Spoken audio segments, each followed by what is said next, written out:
The Forgotten Hero. Author's note, I kid you not, I literally forgot to include Shade while making my outline, and only remembered him after I finished Ilium's section. The curse is real. After being erased from Maple World, the Forgotten Hero fell into a state of non-existence. Centuries later, the instant that the Black Mage's seal was broken, he materialized on the moon of Vulpes in Grandis. Author's note, it's not fully explained why Shade awokened in Vulpes. One explanation is that the Maple World and and Grandis have been slowly merging ever since Elysia, Rhine, and the Black Mage were sealed away. Thus, Shade awoke in Grandis, which was slowly becoming the same realm as Maple World, similar to how Alpha and Beta appeared in Grandis instead of Maple World after breaking free from the Mirror World. Another explanation could be the exact opposite, that Shade awoke because he fundamentally could not exist within the Maple World, and thus he was pushed across dimensions to the nearest world of Grandis. He awoke at the sight of pointy-ear foxed anima children poking and prodding at him. The bravest, Moonbeam, asked him how he had arrived in their territory. He explained that he was a human who had come from the Temple of Time, which Moonbeam replied that she had never heard of either those terms. The hero then noticed that there were two moons in the sky, and realized that he was somewhere completely different from Maple World. He also realized that nearly all of his strength had been drained. The children concluded that the hero's ignorance meant that he was stupid, and so Moonbeam decided to take responsibility for him. Back at Fox Point Village, Moonbeam explained that the elders were opposed to her bringing a stranger into the village, and so she asked him to speak with her grandfather, Silver, who was their chief. Silver realized that without ears or a tail, the hero was likely unable to take care of himself. He took pity on the hero and decided to take him in, allowing him to stay in an abandoned house in the village. He then asked the hero what his name was. The hero tried remembering the name that Frood had given him, but Silver assumed that he was struggling to name himself and decided to come up with a good term for him. Silver suggested the names Mystery, Oddity, and Muddle, but Moonbeam rejected all of them and decided that she would name him, since she had been the one to discover him. Because he was dark and mysterious, she gave the name Shade, which she explained was the perfect complement to Moonbeam. Author's note, we've never actually get to learn his original name.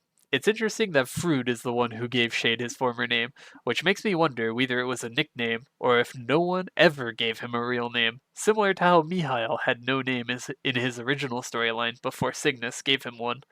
In KMS, the name that Moonbeam gives him is actually Unwal, which translates to Hidden Moon. You can see why Moonbeam calls his name the perfect complement to hers if you go by the original translation. The five heroes of Maple World actually have their names spell out Maple with Mercedes, Iran, Phantom, Luminous, and Evan, while the five explorers in the Explorer storyline spell out Story with Sugar, Tess, Olive, Rondo, and you, the player. Sadly, Shade doesn't get to have his name fit into either phrase, although he could maybe be an empty space between Maple and Story, since he is the forgotten hero. After receiving his new name, Shade decided to visit his new house. Despite his new life, he wondered what had happened to his friends. Given that he was still alive, he wondered whether it meant that the seal on the Black Mage had failed. However, he refused to believe that the other heroes would have given up so easily, and so he assumed that they were hiding out somewhere, waiting to get back together.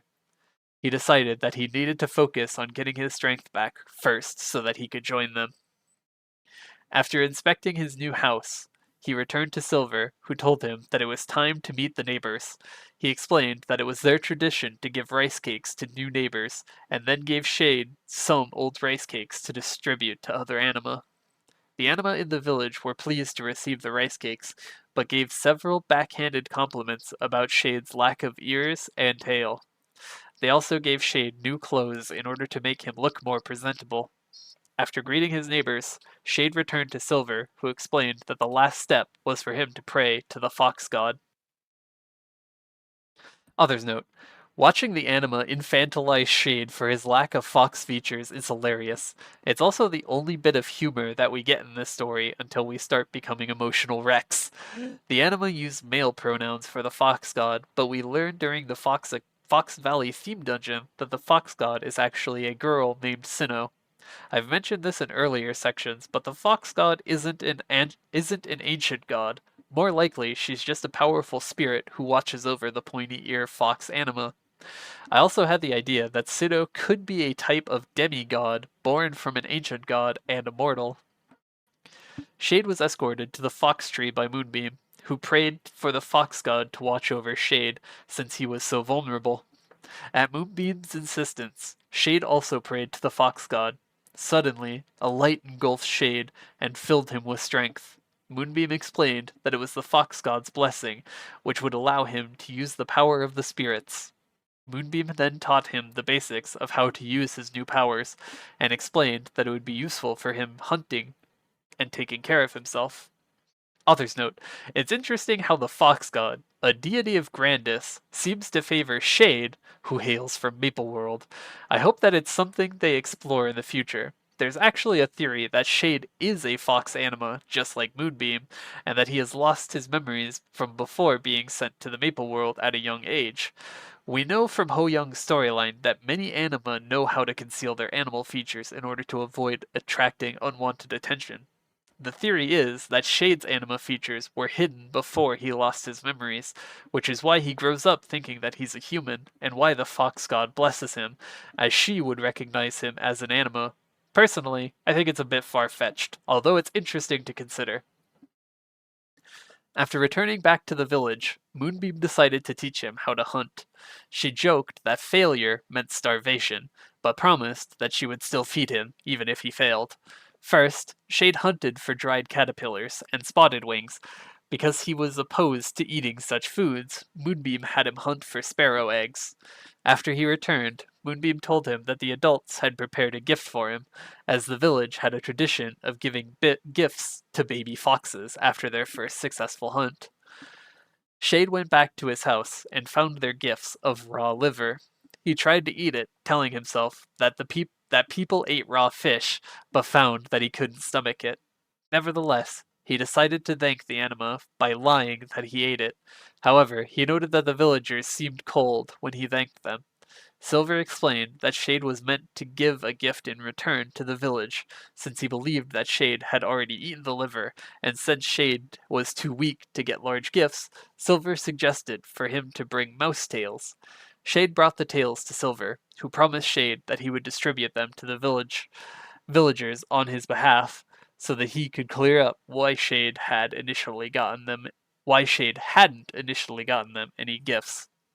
Suddenly, Moonbeam approached him and demanded to know why he was covering his scars, asking if anyone was bullying him. Shade explained that he had been hunting for mouse tails, which upset Moonbeam, who told him that she could have done it for him and that he wouldn't have gotten hurt. She then told Shade that she hated him and ran off to the fox tree. Confused by what he had done wrong, Shade decided to go after her. At the fox tree, Shade apologized to Moonbeam for getting hurt and worrying her. Moonbeam told Shade that she was the one who had hunted the liver herself, and so Shade had no reason to hurt himself while trying to get gifts for the other villagers, who hadn't done any of the work. Realizing that he was still too weak, even with a spirit, Moonbeam decided to give him her own spirit. Against Shade's protest, she transferred her guardian spirit to him, explaining that she promised to protect him. She reassured him that she was strong, even without her spirit, and that Shade could protect her if she ran into trouble. However, she made him promise to keep it a secret from the other anima. Back at the village, Silver told Shade that he had heard that Moonbeam had given him something special, and explained that she would get extremely attached to certain people, likely because she had lost her parents at a young age. He asked Shade to take care of Moonbeam as much as she cared for him. He then added that it was time for Shade to undertake his coming of age ceremony, which would allow him to be acknowledged as a true fox. He told Shade to speak with the villagers in town and obtain 5 marks of certification from them. First, Timber asked him to defeat red poison frogs and green poison frogs. Next, Compass gave him a quiz about the pointy-eared foxes. After passing the quiz, he took Patience's test and defeated the delinquent chicks, and Brooks' test to defeat punk chicks. Finally, he approached Moonbeam, who gave him her certification without having him do anything. Author's note: Moonbeam is that one friend who always lets you copy her homework. With 5 marks of certification, Silver proclaimed Shade to be a true fox and one of their kin. He told Shade that the villagers had prepared another gift for him and asked him to go home and see, promising that the rule of gifting back to the villagers didn't stand for his coming-of-age ceremony.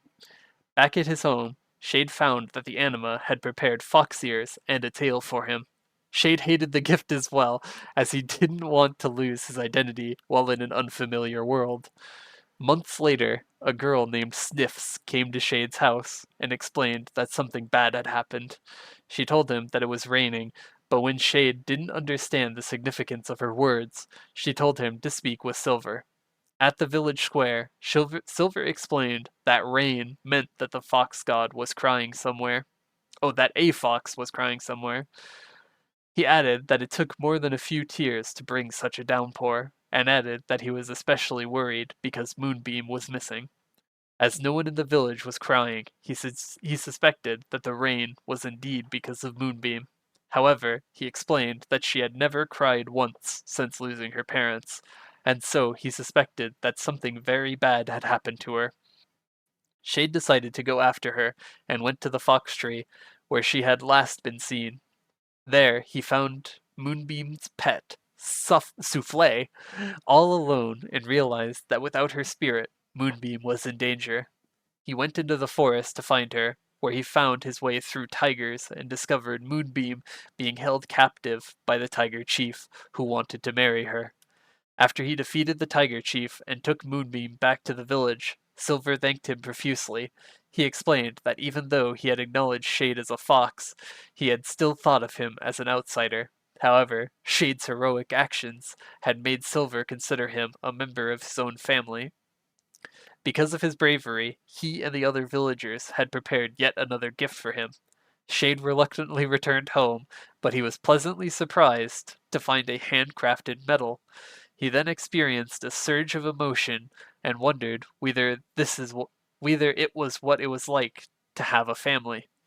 Thinking back to his fight with the Black Mage, Shade realized that it felt like a dream from long ago and wondered whether he even wanted to return to Mapleworld if he found a way. Several months later, Shade found the village was much more restless than usual and wondered if something had happened. He asked Moonbeam about it and noted that she seemed much more standoffish than usual. Suddenly, out of nowhere, Moonbeam started crying and apologized to him before running off. Shade asked the villagers what had happened, but they told him that it would be better for him to hear it directly from Moonbeam. Finally, he asked Silver, who explained that Tumbleweed had returned back to town. After learning that Moonbeam was crying, Silver realized that what the problem was. He explained that Tumbleweed was the owner of the home that Shade had been staying at, and suggested that he ask Tumbleweed to get the full details. He reassured Shade that Tumbleweed had likely just come to pick up a few things, and that Shade wouldn't need to vacate the house. Shade then went to speak to Tumbleweed, who recognized him as a human, and asked if he was from the Maple World. Shade asked him how he knew about Maple World, to which Tumbleweed explained that though he had never personally been there, he had heard that the interdimensional portal in Pantheon allowed travel between Grandis and Maple World. Shade realized that Moonbeam likely knew about the portal, and that she had been trying to hide it from him. Though he loved his new life in Vulpes, Shade desperately wanted to see what had happened to Mapleworld after his fight with the Black Mage, and so he decided that he would return to Fox Point Village once he had seen Mapleworld with his own eyes. Realizing that Moonbeam still worried for him, even after having given him her spirit, he decided to try to put her at ease by bringing her a gift of hyena fangs. He brought the fangs to Moonbeam at the fox tree, where Moonbeam asked if he had heard everything. She explained that she had always known that he would leave one day, as his scent was of the wind. She explained that she had given him her spirit because she didn't want him to leave. By having Shade promise that he would protect her, she had also hoped that it would make him stay by her side. Shade told her that he had a friend, and that his friend was the first person to have ever helped him. At the time, Shade had told him that he didn't have a reason to live, but his friend had then told Shade that he didn't have a reason to die either. That friend had also promised that they would get through the tough times together. Shade explained that after arriving at the village, his friend's face was the last one that Shade had seen. He told her that his friend was likely in pain and blaming himself, thinking that Shade was gone, and so he needed to go back to see the ones who were waiting for him, so that he could tell them that he was alive, and promised to return to Moonbeam once it was all over. Author's note: the friend in question is Frood. A lot of subtext in Shade's storyline makes it seem like he might have had feelings for Frood, even with a platonic reading of their relationships. Shade feels like a kicked puppy that keeps following the first person who shows him basic human decency. He's very similar to Moonbeam in this sense, that they have both been that they both get heavily attached to certain people and base their entire existence around them, indicative of some pretty severe codependency issues. Moonbeam is willing to give up her guardian spirit, which is considered sacred to her people and integral to her safety, to a complete stranger whom she's gotten attached to after several days. Shade gets so attached to Farood and the other heroes later on that he practically throws himself on the executioner's blade because he has such a little regard for his self-worth that suffering a fate worse than death isn't just the obvious choice, but the only one that even crosses his mind.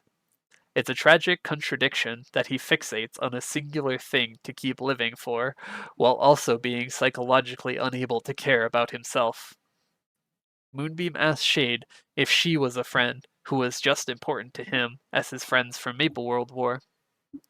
Shade promised her that she was, to which Moonbeam explained that the Fox Anima called such people companions. As she and Shade were companions, she told him that he was bound to come back to her.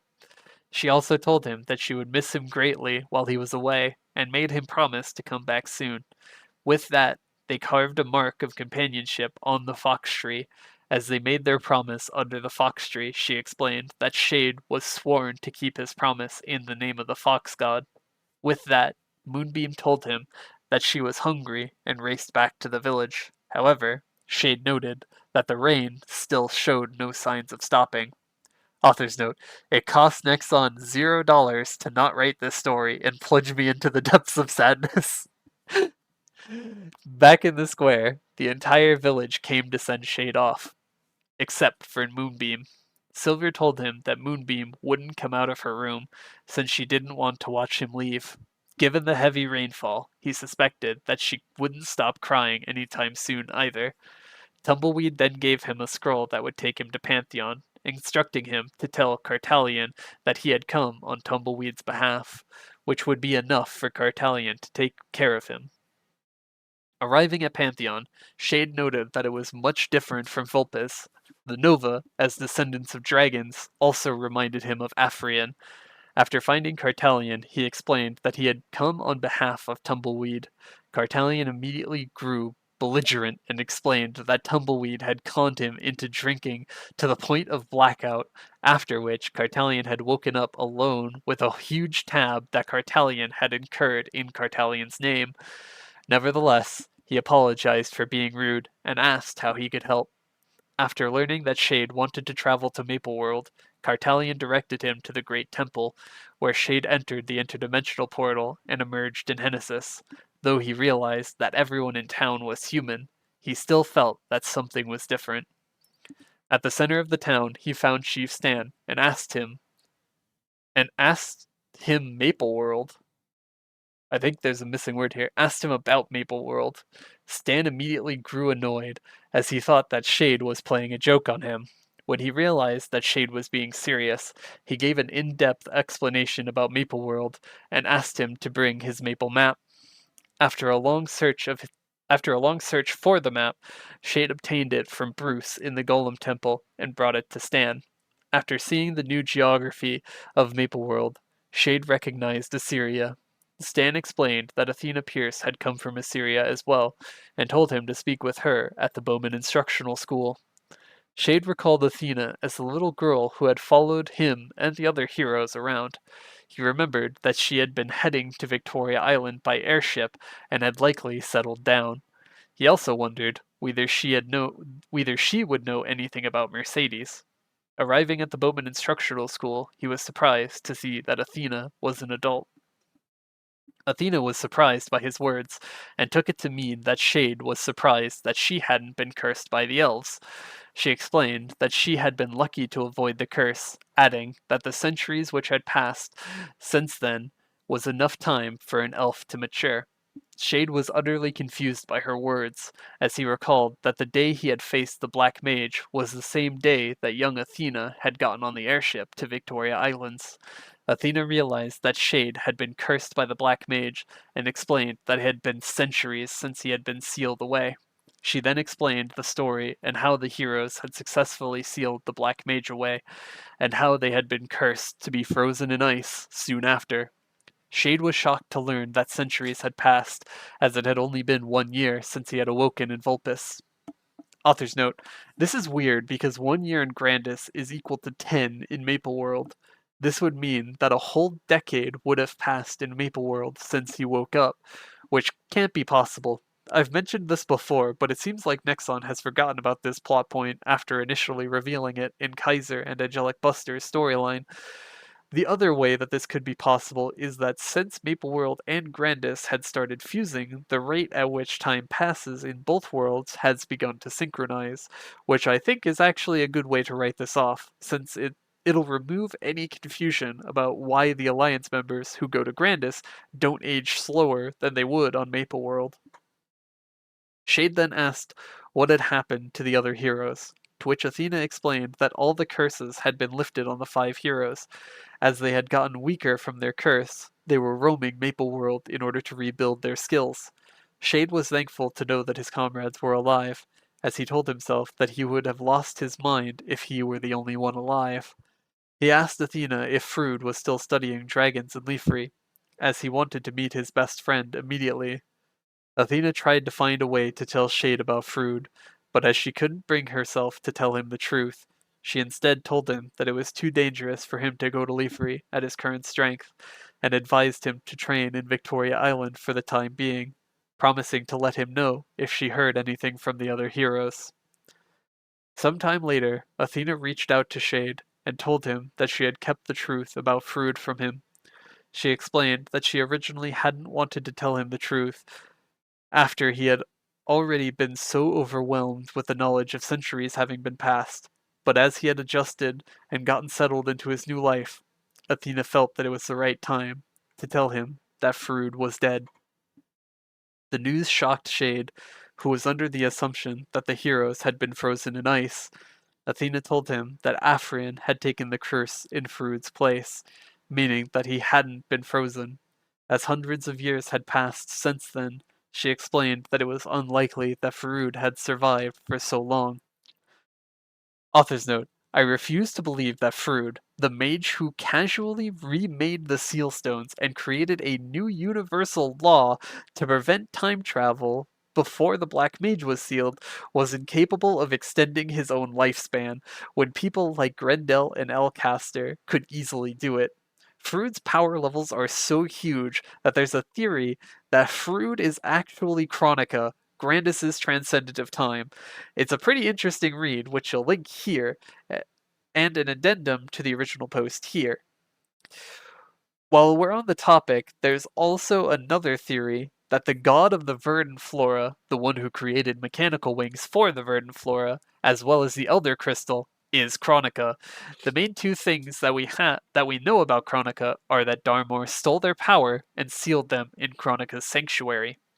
It was revealed in Grandis Ancient War, the webcomic, which detailed the Flora Civil War, that shortly after Darmor awakened as the Transcendent of Life at the final battle, he sealed the god of the verdant flora inside the Mida crystal on the back of his hand, which might count as him sealing Chronica's powers.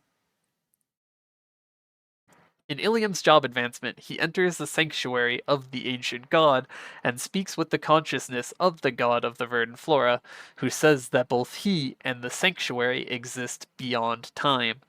Given that his consciousness seems to be trapped inside the sanctuary, as well as the fact that Chronica's sanctum is called the Chronica Sanctuary, it's speculated that the sanctuary of the ancient gods might be the same as Chronica's sanctuary, and that the god of the verdant flora is Chronica sealed away inside. Athena added that the other heroes had been cursed. Frood had roamed the world and told the people the story of the five heroes, but she wondered why he had never mentioned Shade. Shade was overwhelmed by the news, unable to believe that he would never see Frood smile again. Athena told him that Afrion had awoken from his curse, and offered to send Shade to see him.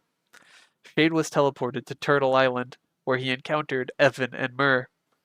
When Evan asked why he had come to the island, Shade explained that Athena had sent him to see Afrion, which relieved Evan, as he was worried that Shade was a treasure hunter. Evan told him that Afrion was unwell and that he had fallen into a deep sleep. He then introduced himself as the new Dragon Master and Myrrh as Afrion's child. Author's note: I guess that Myrrh learned the truth about his ancestry after all, as Afrion had originally asked Evan not to tell Myrrh about his parentage because he thought that it would only make Myrrh sad to learn that his father was soon going to die. Shade noted that Evan resembled Frood, as they had the same kind eyes that became crescent-shaped upon smiling. Author's note: Yep, Shade and Frood were just a couple of best bros. Memorizing the shape of your bro's eyes when he smiles is completely 100% platonic. Evan was pleased to hear it, as becoming a great dragon master like Frood was his dream. Shade encouraged Evan by saying that he believed in him. He then told Evan that he would come back later to meet Afrion, as he didn't want to meet an Onyx dragon while they were feeling down. In his mind, he realized that Afrion was likely depressed because Frood was no longer a part of the world. Evan apologized that Shade had come so far for nothing, and offered to send him back to Sixth Path Crossway. After returning back, Shade refused to accept Faroud's death until he got some closure, such as seeing Faroud's grave or meeting someone who had witnessed Faroud's death. He still believed that Frood was alive, at least to him, and supposed that if Frood was still out there, he would be by the ocean, recalling how much Frood had loved watching the tides. Shade decided to write Frood a letter and send it out in a bottle. After writing his letter, he went to the edge of Gold Beach. Author's note: you get to write the contents of Frood's letter before sending it. He then voiced out all his pent-up feelings about why Frood had left him out of his stories, wondering whether it was because of the gruesomeness, or whether it was because of Frood's guilt for letting him sacrifice himself. By venting out his frustrations, Shade was able to let his feelings go, believing that it was probably for the best, as he realized that people calling him a hero would be too much for him to handle on his own anyway. With that, he threw the message in a bottle into the sea. Soon after, Athena reached out to Shade and asked if he had met Afrion. Shade explained what had happened on Turtle Island, to which Athena explained that Afrion had been getting worse ever since the curse had been broken. She then told him that it was best for him to go to Eluel if he wanted to meet Mercedes, as she stopped by every now and then in between traveling. She sent Shade to Eluel, having told Phyllis about him already. In the town, Shade met Phyllis, who welcomed him to their city. He explained that the curse of the Black Mage had been lifted, and that Mercedes was in the royal chambers. There, Mercedes greeted him as an old friend and asked him how he was. Shade told Mercedes that he hadn't been able to say their goodbyes on that day that they had faced the Black Mage, and asked what had happened after the battle. Mercedes began to stumble over her words and abruptly changed topic, asking him to check out Eluel. Shade told her that Eluel was a beautiful place, and asked if the others ever came. Mercedes replied that everyone had already been to Eluel, and that Shade was the last one left. Shade told her that Frood had always wanted to see Eluel, to which Mercedes explained that Frood had stopped by recently. She then asked him how long he had been asleep, as everyone else had awoken a while ago. Shade was surprised to know that Frood had been to Eluel. Mercedes told him that Froude had asked about Shade, as he had wondered what had been keeping him. Shade began growing suspicious, realizing that there was no way that Froude could have been there. He then decided to test Mercedes by asking if she remembered the special sandwich that she and Aran had made. Mercedes immediately replied that she recalled how much Shade had liked it. Shade then told her that he had misremembered and that they had actually made spaghetti that was so sweet that he hadn't been able to eat it. Mercedes awkwardly laughed and said that it had all happened a long time ago, calling him Shade. Shade then called her out, explaining that Mercedes shouldn't know his new name and that Froude was missing. Mercedes grew irritated by Shade's perceptiveness and revealed herself as Lucid. Author's note: canonically, this is the first time that Lucid is shown in-game, although her design is different from her Latchelin look.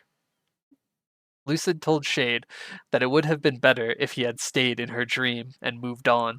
Thinking that he had met Mercedes, Shade recognized her ears as elven and asked why she was imprisoning the elves in her illusion. Lucid told him that it wasn't his business and explained that she had been having fun in LOL, though Shade's interference had put a stop to it. She promised that she would pay him back with an unimaginable nightmare before disappearing. Shade realized that if his meeting with Mercedes had been a dream, then the other elves must still be asleep. He rushed outside and found Phyllis in a disturbed sleep. He tried shaking the elder awake, but as Phyllis was in an enchanted sleep, Shade decided to get water from the fairy fountain, as Mercedes had once told him that it could wash away all bad things. He returned with the magic water and sprinkled it on the elders and Mooney, causing them to wake up from their dreams. Phyllis thanked him for his actions, but he explained that Mercedes was away, though he promised to let him know when she returned. Soon after, Athena reached out to Shade again and thanked him for his actions in LOL. She told him that Aran had returned to Rien and began to explain the warrior's condition, but she then decided against it, as she felt that it was best for him to hear it from Aran herself. At the Rien port, Lilith greeted Shade and told him that Athena had let her know that he was coming. She told him that Aran was at Rienna Strait, and so Shade took a boat and sailed past the debris in the water before docking on the island. Author's note: the island where Shade lands is the same place where Admiral Martini's ship was docked in the Rienna Strait storyline. I'm guessing that Aran and the others finished cleaning up the remnants of the Blackwings base after Martini ordered the Blackwings to destroy it. He then encountered 3 penguins who refused to allow him entry. After surviving a dangerous snowball fight, Shade tried to explain that he had come to see Aran. However, the penguins assumed that he was trying to kidnap Aran and decided to test him to see if he was worthy of seeing her. They told him to guess which igloo they were hiding in, and as they continued popping between igloos, Shade grew frustrated until Aran finally arrived to stop the penguins. Shade then asked if she remembered him, but Aran explained that she had lost her memories, though she was trying hard to get them back. Shade told her about the last time that they had seen each other in the Temple of Time, when she had told him to go on to fight the Black Mage, while she covered him. Aran realized that they must have entrusted each other to watch their backs, as a warrior only showed their backs to their friends. She asked if they had been friends in the past. Shade told her that they were, but Aran apologized and explained that she still couldn't remember him. However, she promised that she would come find him once her memories returned, to which Shade told her that he would be waiting. He also shared one of his memories of her and Mercedes making lots of food, though most of it hadn't been any good. He promised that he would eat her cooking again, if they ever got the chance, though he asked her to use less sugar next time. Author's note: he spent some more time training around Maple World.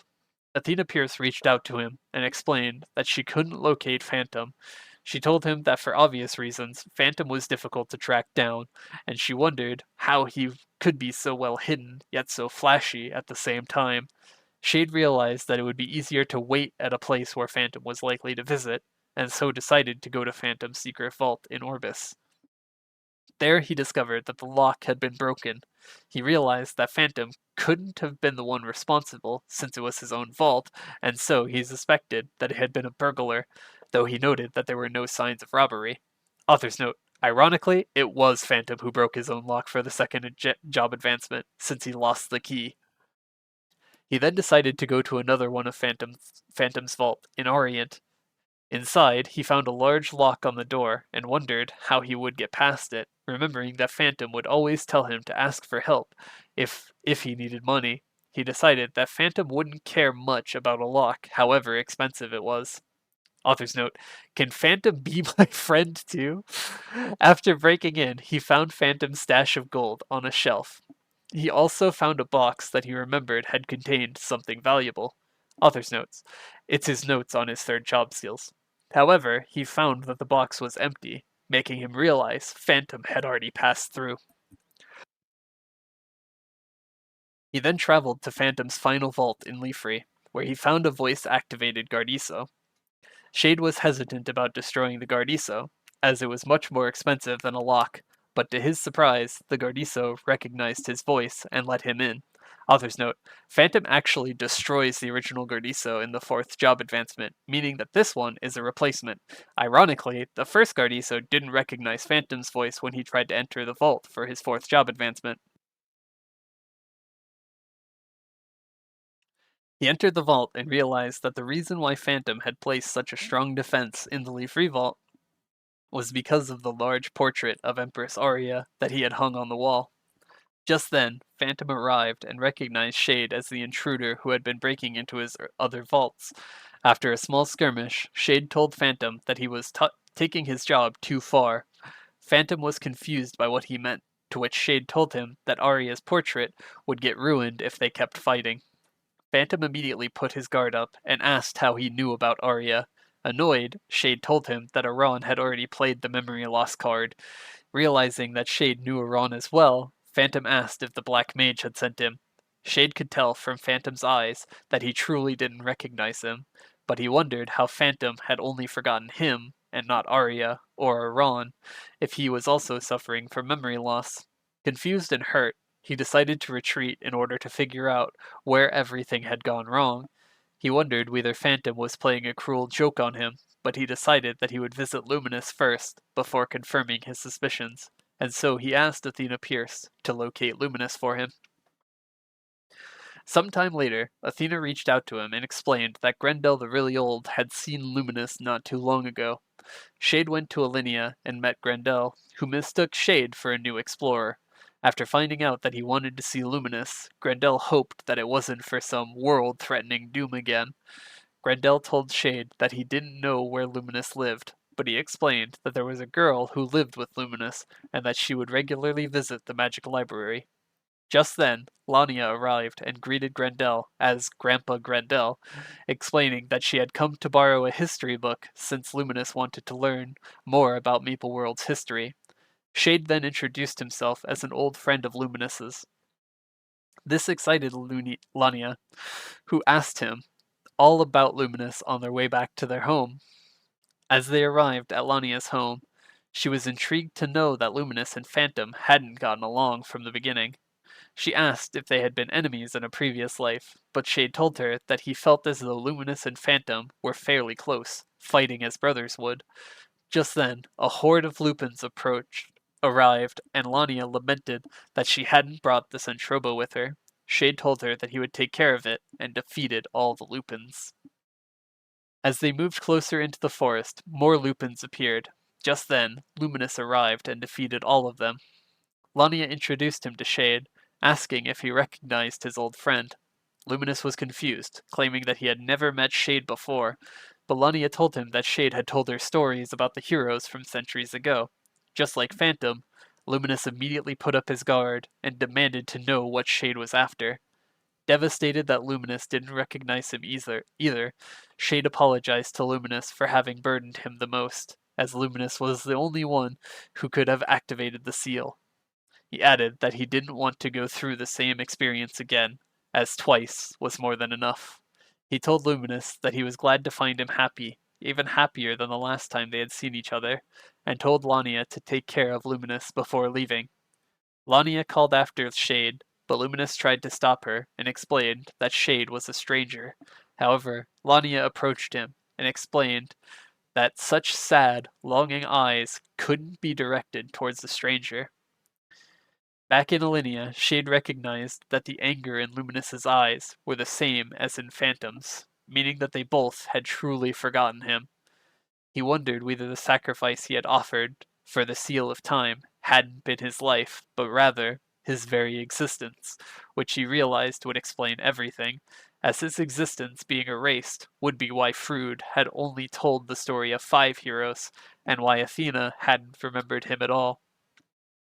Author's note: this has been mildly retconned by the Heroes of Maple blockbuster, which revealed that Froude was aware that there had been 6 heroes, as they knew that an element of the spell that he had devised required a living sacrifice. However, he forgot everything about Shade beyond the fact that there had been someone who had given up their existence.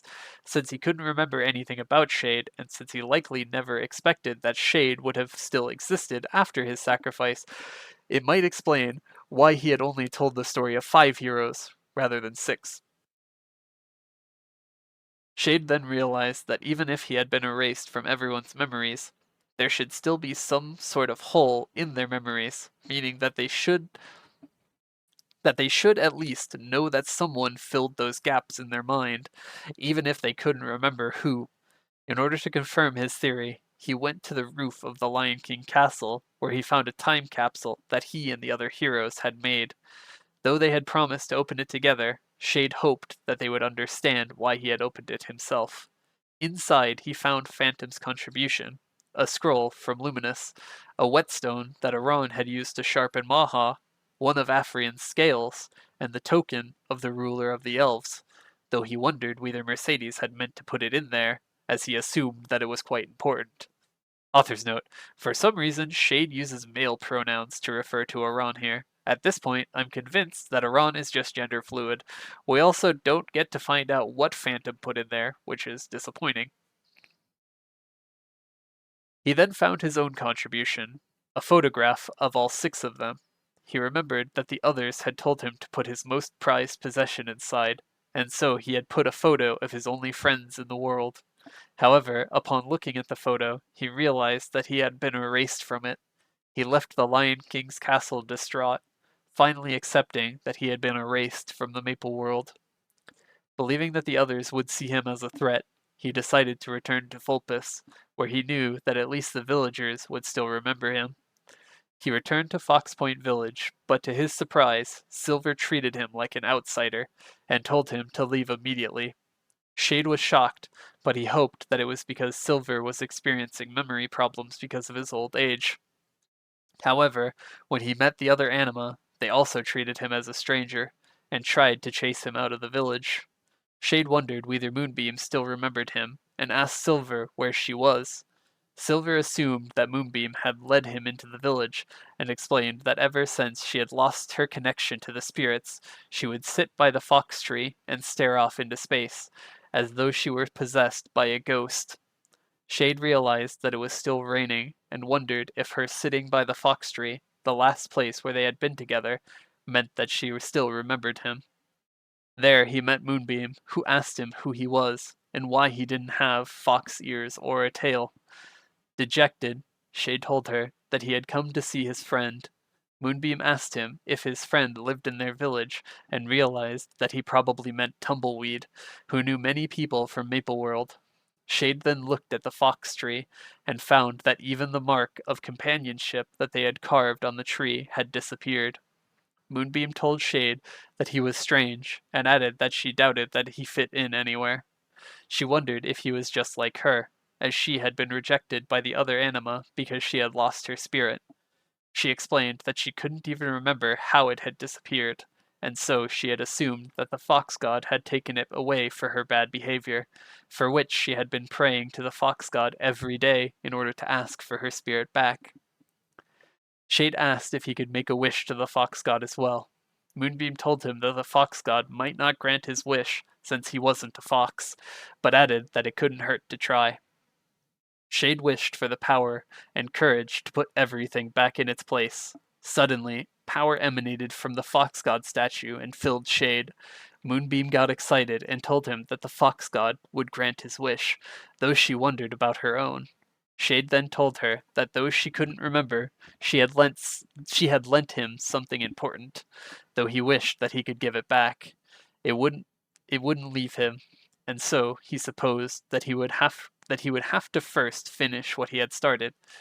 He then apologized and told her to wait a little longer. Moonbeam was confused as she couldn't remember lending him anything, but she noted that he smelled familiar, just like the wind. Shade then took his leave, utterly defeated. He realized that no one would ever remember him, no matter where he went. As he didn't belong in Mapleworld or Grandis, he felt as though there was nowhere for him, and he began to wonder why he even existed. Though crippled by this realization, he decided to investigate further into why everything had gone wrong. He wondered whether the anima had forgotten him after a certain period of time, or immediately after he had left Grandis. He decided to speak with Athena Pierce in order to see if she could help him again. He went back to Hennesis and began to explain the situation to Athena. However, she interrupted him and asked him who he was. Shade immediately realized that Athena had forgotten him yet again. Piecing together everything that had happened to him, he concluded that everyone had forgotten him when he had moved between worlds. Lost and confused, he decided to return to the Temple of Time, the place where everything had begun. At the temple, he met the temple keeper and asked about the gate of the present. The temple keeper explained that the black mage had been sealed there until recently, but that no one had entered since the seal broke. Shade asked if there was any way for him to enter, but the temple keeper told him that the gate of the present only opened to those who were not part of Maple World. Author's note: this was first mentioned in the original Explorer storyline, when the gate of the present opens to the Explorer. Athena tells the Explorer that it's because they're not from the Maple World, a fact that gets glossed over and never mentioned again, aside from the tutorial where Mai tells us that explorers are people who come from other worlds. The intention behind it is likely that we, people of the real world, got isekai'd into the game, after which we lose our memories and begin our new life in Maple World. In the very first iteration of the original Explorer storyline, in the red patch, we started out in a dark space filled with chains, which we had to break before going through a door that looked identical to one of the 3 doors in the Temple of Time. After we emerged through the door, we'd pop out of the maple tree and start the tutorial. That sequence was removed pretty soon after being introduced, and we instead just started out by emerging from the maple tree. Most likely, they had some intentions of connecting it to Kao's story, back when Kao was still referenced in Ellen Forest and the Explorer storyline, although they probably removed it because whatever idea they had just didn't fit. Personally, I actually think that the idea could have fit seamlessly if they changed 2 main things: removing the idea of Kao and having the game's time travel mechanics be based on multiverse rules instead of causal loops. Going by this idea, the original timeline would have been basically identical to Kao's original timeline, which is where we fight the Black Mage and lose at the end of Limina, after which the world is destroyed and recreated. Just like with Kao's timeline, the Black Mage would have sent us back in time in order to give us another chance to defeat him. That concept would have tied into the sequence where we break through the chains and emerge through the gate of the past. After which, we'd split off from the original timeline and create a new one that has us ultimately succeed. Going by that idea, it would explain why we are said to not be from Maple World, as we'd have come from the new world that the Black Mage creates. It also would have removed the messy storyline with having Kao being a separate person from another timeline that we encounter, as we ourselves would be Kao, so to speak. The new Explorer storyline instead says that the gate of the present opens to us because we have a special power, referring to the power of the adversary contained inside the maple leaf that we carry. With the changes made to the Explorer storyline, Shade's storyline is the only place where the gate of the present opening to those who aren't a part of the Maple World still exists, and it's unknown how the power of the adversary factors into this. I've mentioned this before, but it might be related to something revealed in the Odium storyline, which is that there's no doors in Odium that won't open to a vessel. it's possible that the gate of the present might operate on similar mechanics. Shade realized that since he had been erased, the door may still open for him. He approached the gate of the present, and sure enough, it appeared open to him, confirming his suspicions that he truly wasn't a part of the Maple world any longer. Upon passing through, he entered the Black Mage's stronghold, where lingering traces of darkness manifested as omens. He fought his way through and entered the throne room, where he defeated a master omen. He then examined the broken seal all around and supposed that he should be thankful that his sacrifice had kept Maple World safe for centuries, though he felt that it was a small comfort after everything that he had been through. Though he didn't regret his choice, he wondered if he could have made the same decision after knowing what the consequences would be. After leaving the Temple of Time, Shade continued to wander Maple World until he suddenly began to feel unnaturally drowsy. After falling asleep, he had a terrible nightmare of Moonbeam and the other anima running in fear from him, the five heroes looking at him with anger in their eyes, and Frood crying out to him as he sacrificed himself to the power of the Seal of Time. Suddenly, he was transported to a dreamscape where he encountered the Black Mage, with Lucid floating beside him. The Black Mage laughed and told Shade that the only reason why he still existed was because, as a transcendent, the Black Mage was still able to remember him. He then asked Shade if he would make the same choice again, knowing what it had cost him. Author's note: this nightmare sequence was actually an animated video. In the video, the Black Mage only asked him whether he would make the same choice again, knowing what it would cost him, but Shade mentions that part about the Black Mage remembering him in the dialogue after the video.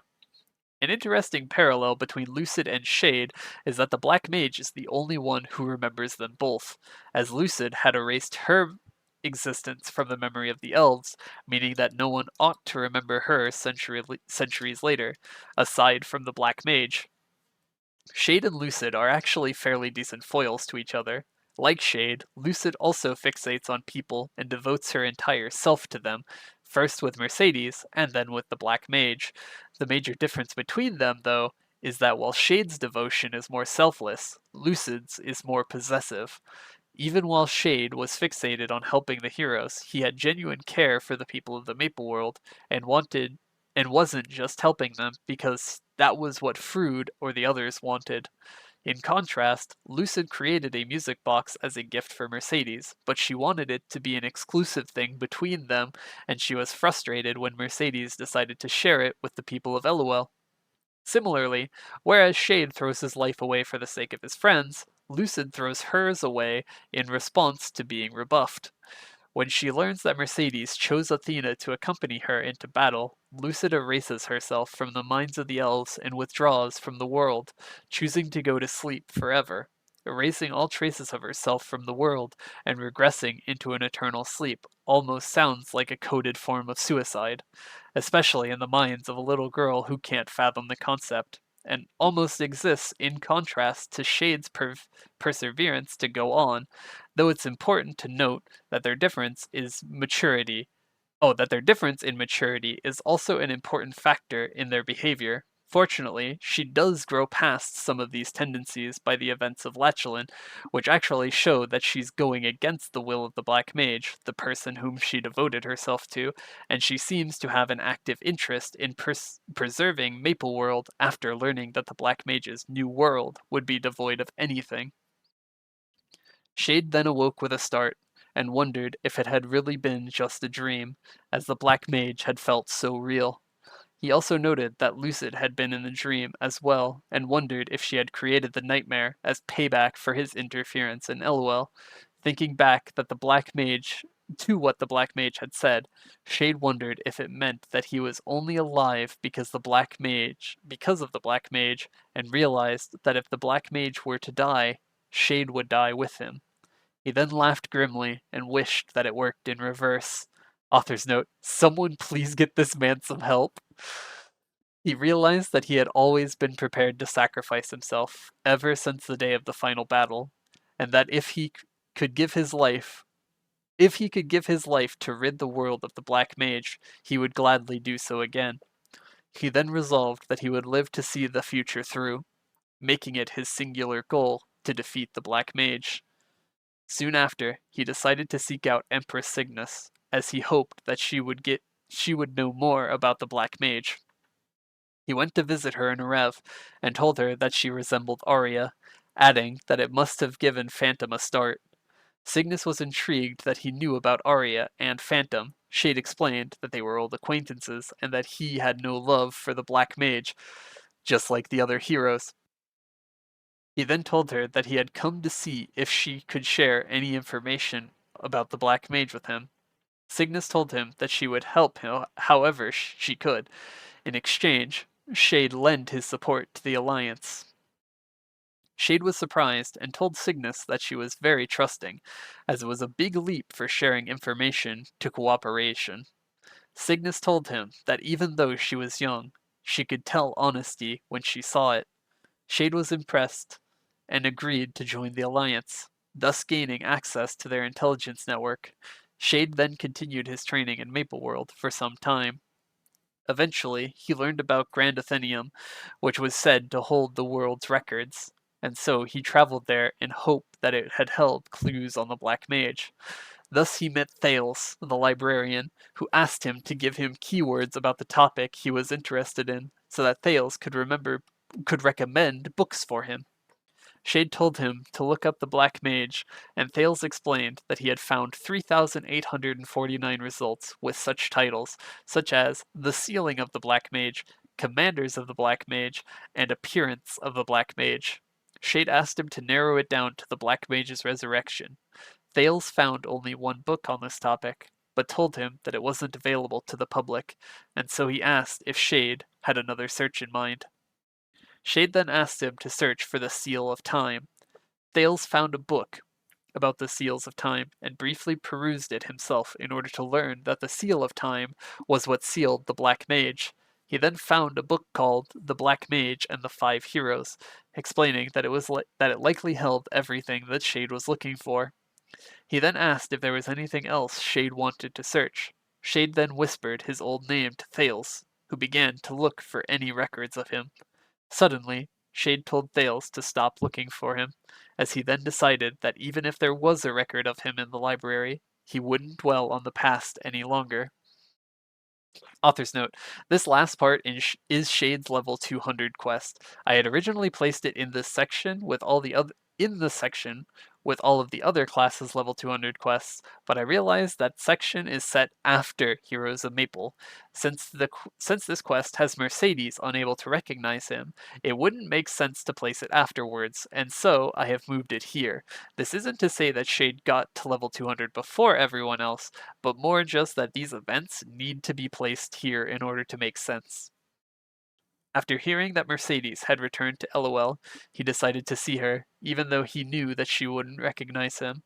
There, he introduced himself to her as a simple traveler who had always wanted to visit LOL. Mercedes greeted him, and as they spoke, she noticed that he seemed familiar, as though he were someone that she ought to know. Shade then took his leave and decided to head back. Just as he had thought, the visit to Mercedes had hurt him, and he began wondering why he wanted to get stronger. He then realized that he had only tried to grow stronger because of the guardian spirit that Moonbeam had given him, and so he decided to return it back to her. He returned to Vulpes, where he found Moonbeam at the fox tree. Moonbeam immediately smiled and told Shade that he looked just like her guardian spirit. Shade was surprised, as he believed that he was Moonbeam's spirit, that he had Moonbeam's spirit, but Moonbeam then summoned her new spirit and demonstrated that it looked identical to Shade.